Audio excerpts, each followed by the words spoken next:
If you're delivering training online, then you know technology is essential to having seamless product delivery. And of course, we want to make customers happy. We want to do the best job we can.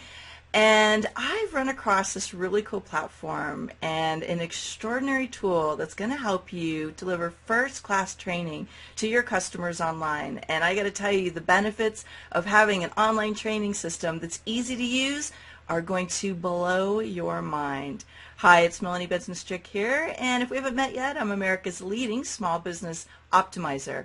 And this podcast is dedicated to helping you learn how to make your business perform 10 times, 20 times, maybe even 100 times better by making some small adjustments in the way you and your business are performing. And one of the things that I want you to know is we can learn a lot by studying and getting behind the scenes with other business owners and entrepreneurs and thought leaders who have done it first, like they've learned something and they are committed to coming to this podcast and sharing what's working to optimize their business so you can shortcut this process for yourself. And I have one of those extraordinary thought leaders with me here today. Let me introduce you to the fabulous Nicola Bird, and she's joining us all the way from the United Kingdom. Nicola is the founder of Jigsaw Box, an online coaching tool for coaches, consultants, and trainers. And one of the reasons why I wanted to bring Nicola, besides the fact that she's fabulous and I adore her, is that she shares my passion and love for simplifying how business is run. And in my mind, you know, when we learn how to optimize our business, we can make something perform better, and we can get really, really good at one or two, maybe three things. Your business can deliver higher levels of results with more peace of mind and more personal power as an entrepreneur and the business owner. So I was really excited to have Nicola come. Thanks, Nicola. I know it's really, really late for you right now. That's okay. It's really nice to be here. Thank you for inviting me, Melanie. You're welcome. You know, we've been running in the same circles and kind of hearing each other's names for years. And when I was learning about Jigsaw Box and what it was all about and who you are and what you're doing, I was fascinated by how you got to the place of deciding to be a software designer and somebody, you know, who is going to put software out in the marketplace with all of your extraordinary coaching skills. I mean, you're an extraordinary coach, and not that being a software designer takes that away or anything, but I mean, you have so many talents, and you went into the software marketplace for coaches and consultants and trainers. Can you share with us a little bit about what was the catalyst that got you to put this extraordinary tool out in the marketplace? It was never my intention to be running a software company, I have to say. That was not in my big plan, in my master plan. So I had a kind of a corporate career. My background was in corporate and National Health Service here in the UK before I had my first child. And after I had my first child, that was the time when I sat down and thought about, what do I really want to do? I don't want to work in a corporate environment. I want to work for myself. And I came up with the idea of coaching, like training to be a coach. So initially, that's what I did. I trained as a life coach and then worked as a life coach and a business coach. And I just kind of, do you know what it was? It was an idea out of the blue, like sitting on my sofa. We'd moved to New Zealand at that point in time, and I was sitting on my sofa and just out of the blue, an idea like, I could create an online platform that I could put my own content into. Like, I'd kind of been messing around with other kind of membership sites and e-learning systems and plugins and all that kind of thing, trying to find a way to create an online coaching program for myself. At the time, I was working with business owners, a lot of whom had young children. And so their kids would be asleep and mine would be awake, and just the times never match up, so we could actually speak to each other by phone. And also, as I said, I was living in New Zealand. So the time zones became a real problem as well in terms of being able to connect on the phone or via Skype with each other. And so I wanted to be able to create my own online coaching program where I could put my own content into and deliver to my clients. So almost like a 24/7 coach. When I wasn't there, like my platform, my content could do the coaching for me. And so when I came up with the idea, I just couldn't find anything that met my needs. So it was literally an idea out of the blue. I was just sitting on the sofa minding my own business, and just the idea came into my head, well, I could do something that would meet all those needs. And so I heard a couple of guys off Elance, and which I'd heard about this thing called Elance, and like, you know, a week later there was a really nasty, horrible, ugly prototype. But good enough for us to kind of, for me to take out to the kind of coaches that I was working alongside and say, look, this is what I've got. Do you like it? And enough people said yes, and it kind of snowballed from there. So, and now I'm running a technology business. It was like totally by accident. So yeah, it was never part of my master plan. But I did know that when I set it up originally, one of the things that I was looking to do, and this is kind of something that followed through my creation of Jigsaw Box, is that I wanted, what I was searching for when I was trying to find a way to create online products and programs, is I wanted to create a business that could run without me. So I remember I was speaking actually, my first visit to the States. I came over and Milana, we were just talking about Milana Lashinsky, invited me to come speak on her stage in Vegas, which was my first experience of the US, so you can imagine how crazy I thought all you folks were. But aside from that, I remember Milana, I kind of got up and did my bit on the stage, and Milana, one of the things she stood up which really impacted on me, she said, when I open my diary, if there's stuff in it, I know there's something not working in my business right now. She said, and if I open my diary and it's empty, I know things are going well. And that just, for me, was I don't know, I heard that on a level deeper than she said it. And I was like, that's what I want to create. And so my whole business, from the idea of creating an online product for myself, but also behind how I created and designed Jigsaw Box and have optimized Jigsaw Box going forward, has always been based with that. Like I want to create a business that can run without me. So that means online products and programs, but also the very kind of way that Jigsaw Box works has been built with that in mind. Now, I have worked hard and long hours in Jigsaw Box, I won't lie about that, but now I work half a day a week, if that, in Jigsaw Box, and it's a, you know, 7-figure business. So it's I've achieved the aim, which is really cool. Yeah, so it's kind of a long answer to your question. So the short answer to your question is totally by accident. Was inspired out of the blue, followed that inspiration, and without any intention of where I was going to start with, just followed that path to see where it would go. Followed my gut, if you like, and ended up running a technology business. You know, I love that, because a lot of us, you know, it's easy to get conflicted about what direction to take, you know, all these ideas that come up for us. So what you're saying is you really just listened to your gut and you followed a path that wasn't really on the master path, but what it's delivered to you was everything that you knew you wanted, but maybe hadn't set your goals around. Yeah, I think there's this is something really big I've learned about optimizing the way I do business now. And that is, for years, I've been set a big goal and intention, decide what you need to do to go after it, say, well, am I willing to do that? Answer yes or no. If the answer is yes, just do it, right? And you get to the goal that you want to achieve. And that's kind of the way that I've done business for a long time. And over the last kind of year and a half, what I've tapped into way more is this: if I'm focused on that goal and that plan out there, I'm missing a whole load of stuff in other directions. And I'm far more interested now in not spending time in that conflicted state of, shall I do this, shall I do that, shall I do this, shall I do that, but recognizing that's just kind of like noise and static in the system. And underneath, you know what to do, and if you look, you're probably doing it, and following that more. So it becomes a lot more. There's a lot more ease and grace in my business, how my business gets created now. It's less designed than created now. I love that. I love that you're using the word ease and grace, because that's part of my mantra of how I, you know, create is like, you know, is it delivering? Can I do this with ease and grace, or am I experiencing ease and grace? So it's a great.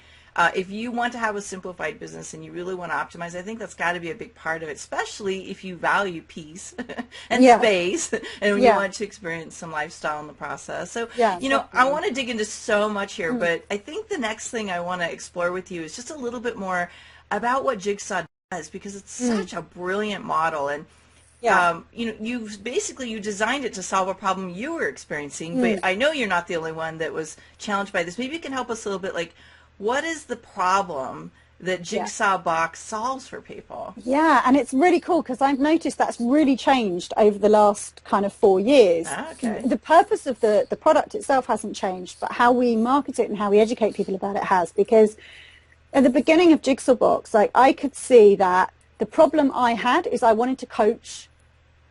I wanted the expertise and the knowledge and the experience I had to be available to my clients when I wasn't there, because I had young children, because I lived on the other side of the world from most of my clients. So that was the problem for me. And what I could see was there were coaches all over the place who were hitting the ceiling of the one-to-one time, right? They couldn't sell any more of their one-to-one time, or they were struggling to even sell their one-to-one time because we were going into recession and clients were saying, I can't afford it, and they wanted a more affordable way to offer their coaching. So Jigsaw Box is essentially like a beautiful empty box that we give coaches to fill with their own content. And in fact, we have some template content in there, but to fill with their own expertise, their knowledge, their content, and deliver to their clients so that they can help way more clients. If they want to, they can help them at a much more affordable price than their one-to-one coaching. In fact, we teach them a whole model where they can use Jigsaw Box to deliver group coaching programs, self-study programs, and really customized programs for their high-end clients as well. So it kind of covers all different areas of the coaching market. But initially, it was taking coaches who were traditionally coaching in the one-to-one model, and saying to them, "Hey, do you know there's a different way? Right? There's a way to leverage your time, have a far bigger impact on the world, and get freedom into your life at the same time." So that was back in 2010, when we kind of properly launched Jigsaw Box. Now I find that there are so many people out there teaching this model. It was a real education job to start with, because people are online programs. What do you mean online programs? And now, of course, it's really different, because there are many of the teachers in our market are all teaching. You want to be creating online products and programs. Here's how to do it. Here's how to do it. Here's how to do it. And Jigsaw Box is there as like, well, this is the thing you can use to do it. So the whole concept of online products and programs, I don't think is as new to people now. So before the need that we fulfilled is people didn't know there was any other way than the one-to-one model of coaching. Now they know there's a different way, because there are so many people teaching that model. They just don't have the tool with which to deliver it. So the problem we solve now is like, now you know you want to deliver online products and programs. Like, here's the thing you need, like, because we've built it for you as a coach. So it's changed over time, but really that's what we still provide the same thing. Mm-hmm. It's the same, it's a means to an end in terms of helping you have a bigger impact, have more freedom. We kind of, one of our kind of core purpose, if you like, is like, what we want to do is help coaches have more time and money, and have a bigger impact, so they can spend more time doing more of the stuff that they love, right? So outside of their coaching business as well. Yeah, it's almost like you're solving multiple problems. Like, you're giving people a tool to help them be able to up-level their cash flow, their financial flow, by giving them an option that isn't just their time, and a way to package it so that it's easy to set that up instead of struggling with, okay, well, what platform am I going to use, and how is the technology going to work, which can eat up so much of your profitability when you're messing around with technology. But I'm hearing you're also giving people technology they can trust. Well, yeah, I mean, we built it, again, one of the other kind of core things that we did with Jigsaw Box is we built it for technophobes, right? Because most coaches hate technology and they don't want to have to deal with the kind of technology side of growing their business. But we also decided we were going to keep it really simple. So when we designed it, we were like, well, we could kind of go down it's almost like I have a continuum in my mind where there's like base camp at this end, right? Really simple, like does what it says on the tin, does exactly what it says on the tin, and no more, no frills, right? And then up here, you've got like Infusionsoft, right? Which is so fancy and clever and all the bells and whistles, right? It's like everything you could possibly dream of wanting and more is here, and new stuff every day, right? So you can do more and more and more stuff with it. And I made a really conscious decision. I wanted to be down this end. Yeah. Right? So we say no to 90% of our customer requests for development. So we're not doing, unless it's going to make it simpler, we're not doing it. So Jigsaw Box doesn't change very much. It looks people get to use it, to know it, and then they get really familiar with it, and we don't muck about with it. So it's really good at the core thing of what it does, and it doesn't have loads of bells and whistles, because the coaches don't need that, and they love its simplicity. It's really easy to use. So, and then we hold their hands through the even the setting up of the simple bit that it is. The biggest work we've done on it, really, I suppose, in the last year, is to redevelop the look and feel of it. So it doesn't change in terms of how it works, because we got that right from the start, but it looks fresh and nice and new. So we keep it looking really modern, but we don't change lots of what goes on behind the scenes. I want to just go a little bit deeper into something you just said, because this whole idea of simplicity, I know how powerful this is for a lot of entrepreneurs, but it's the exact opposite of what most people do to their business. And a decision process is in place for you. What are we going to enhance to the software, and what are we not going to do? Because you want to keep this simple, because you have a value of making this easy. But your psychology behind that keeps you in a very optimized place, because we can spend hours and thousands of dollars and tons of man time continuing to fix things that gets really marginal output as a result. So can you just share with us really quick, like, what's the formula you use to make that decision, whether or not something's going to get into, enhancement or versus gets the no? Pretty much the answer is always no. Well, that makes it even simpler. Which makes it even easier, right? Like, unless there's a really good case for it. We review all the time. We look at the request for development. That we encourage people to give us their request for development, and we look down the list and we just pretty much say no, because it's can you add an autoresponder? And I'm like, really, that sounds like a really simple request, right? But how hard the autoresponder guys work to try and get your emails delivered on time to the right person out of spam boxes. Like, if you would like us to move from a $67 a month to a $1,000 a month package, then maybe, right? But no, they're like, use Aweber, use One Shopping Cart. They're really good at what they do. We're really good at what we do. They're really good at what they do, right? And that's the key, Nicola. You just basically hit the nail on the head.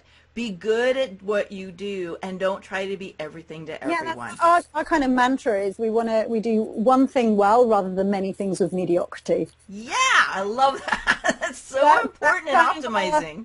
It's our kind of mantra in what we do. Like, do one thing well. I love that. Thanks for. I was hoping you'd say something like that, and I promise I did not pay her in advance to say that. So, Nicola, you're hitting so many hot buttons that small business owners all over the planet are experiencing, and I'm just wondering, what's been like a big challenge that, as a business owner, you've personally faced and had to address to have a more optimized business?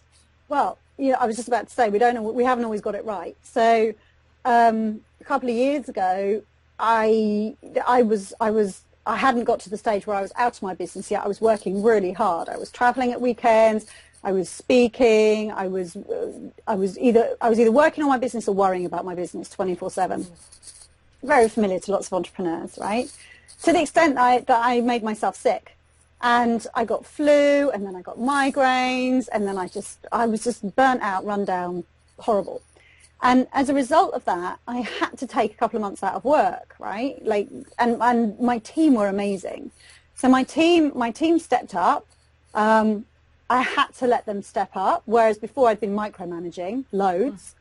So my team really stepped up, and at that point I was like, I really need to make sure we've got the systems and processes in place to make sure that this business can run without me if it needs to. Like, it seems to be doing that anyway while I'm not here, but like, I really want to make sure that I'm confident of that, so that I have the luxury of getting ill whenever I like, right? Or taking the summer off with my kids, or whatever I want to do. And so we spent some time then really working on our systems and our processes, and getting getting everything really streamlined, automated, making sure that no person in our business was indispensable. Great. But then I looked at our business, and I did have like 2 months off over the summer when I spent with my kids, and it was great. But over that summer I started reading about simplicity, And I came back after that summer, and I just took a fresh look at the monster we had created, right? So we were pretty much using every bell and whistle in Infusionsoft, right? We were like, we'd got so carried away with all the cool stuff you could do that we'd used all of it. And of course, when one bit of it broke, it kind of had been breaking everything else. And then our team was like 10 people, and we had 8 different launches, automated launches that were going off at the beginning of every month to different people in our funnel, depending on where they were in the funnel, which was really great and really clever and really cool. And we'd won awards for it and stuff, but it was so complicated. And we had systems and processes, but we had about 300 of them. And I just was like, it's turned into a big hairy monster. And I came back from my break, we took the team from 10 to 3, cut pretty much the whole back end off the business, streamlined our whole marketing, so we only do one way of marketing now. Instead of we were doing PR, we were doing Facebook ads, we were doing pay-per-click, we were doing all these different things, and we just streamlined it, cut it right back. It just cut back on everything and really simplified the business. And from that point forward, I've worked like half a day a week in the business. So we got it wrong to the extent that I made myself ill. But then we kind of spent, that was 2013, getting it right. And that's when I started blogging over at the Simplicity Project about my journey into really exploring simplicity. And that's what I've spent the last year doing, is really going deep into that particular topic. So yeah, it's been a great journey.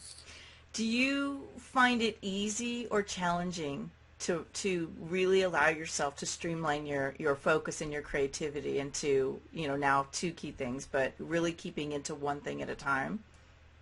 No, it's become less important to me, actually, because what I've realized and learned is simplicity is less about how I streamline what goes on the outside and more about what's happening in here. Mm-hmm. So, and with that comes a freedom, actually, that I'm able to explore a lot more projects than I would allow myself to do before. Mm-hmm. So I have Jigsaw Box, I have Simplicity Project, I have lots of other different projects that I have going on, and I'm able to be more, have a lot more going on in my external world, but still perceive it as really simple and joyful and effortless, and have simplicity, ease and grace, despite a lot more going on. Like that time in Jigsaw Box, it looked very much to me at that point that I had to cut everything back in order for it to be simple. And it doesn't feel that way now. It feels like, Jigsaw Box, just kind of the way that it shows up is simple now because of the way we've created it. But because of what I've kind of learned about the psychology of simplicity, then I'm much more able to recognize where that feeling of, this is really simple, comes from. Mm. And I thought it was from the world outside me, and it's not. It's kind of what's going on in here. Yeah, and what I can see from the outside in, and what I'm kind of pulling apart from what you're saying, is that by streamlining, it allowed you to optimize the things you did really well and make them perform better, better profitably. You had better impact. So instead of feeling like I have to cut back, that would actually cut back your income, what it's done, from what I can tell, is it's actually made your income grow, and grow in a way that allowed you to be more productive and efficient when you are working. Yeah, it's one of the things I think that people are, been speaking to so many people in this situation before, is where our businesses get so many bits and pieces to our businesses that what we end up doing is like we're having to create revenue to pay for all those expenses. Yes. For all the things that we think we need, which we do need, to produce the revenue to pay for the things that are the costs of the business. So for example, we have to create X amount. We have to create 100,000 to bring in 50,000, because we have to spend 50,000 on all the team, resources, bits of tech, pay-per-click, blah, blah, blah, blah, blah, to create the 100,000. When actually all we need to take home is the 50,000 to start with.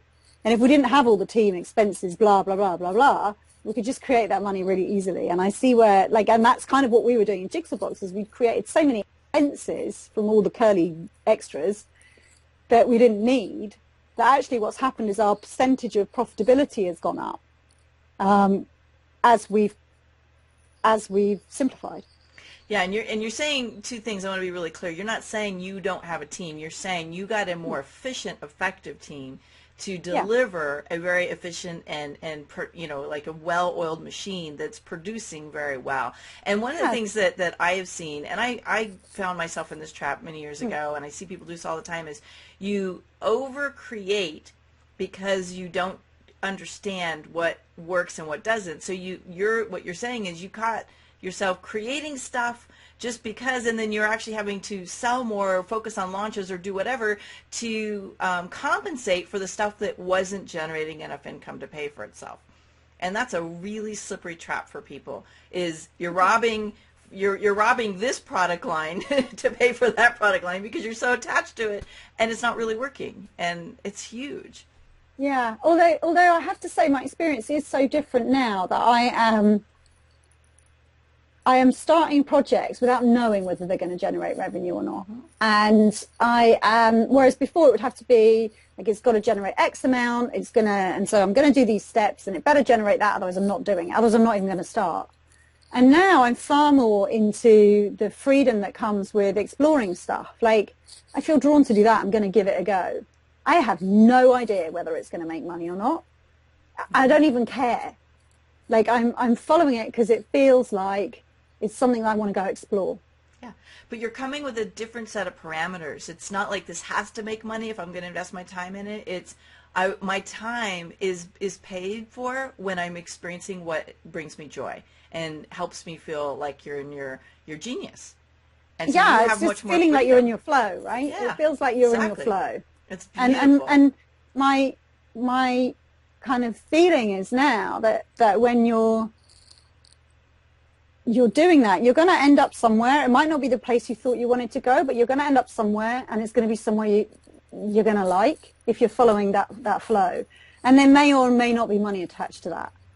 There may or may not be money attached to it, but that's Yeah. become less and less important to me as a criteria for moving ahead with a project, because of what I've been learning over the last year about how irrelevant that is to my well-being.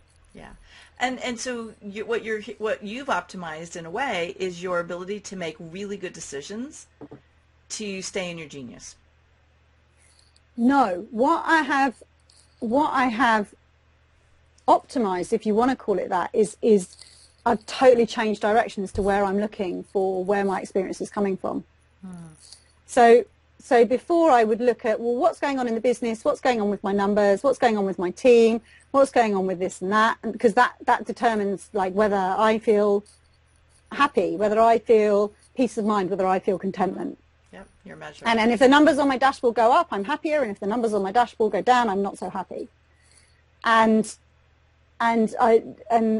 just my experiences now is totally looking in a different direction and really genuinely seeing that my well-being has nothing to do with whether my dashboard goes up or down, that my experience of my life is created from the inside out, not from the outside in. And that's Beautiful. like 180 degrees different from what I was doing before.